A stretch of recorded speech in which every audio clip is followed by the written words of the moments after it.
Today we have the 2021 Toyota RAV4. This is a hybrid electric vehicle. It has done just under 76,000 miles with an automatic transmission.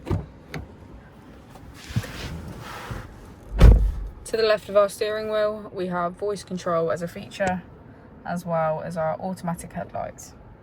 On the right, we have cruise control and automatic wipers. To the left of our screen, we can access our home, menu, audio, and map.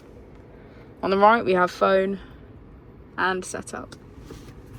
If we put the vehicle into reverse, we can see that it comes with a parking camera with parking sensors.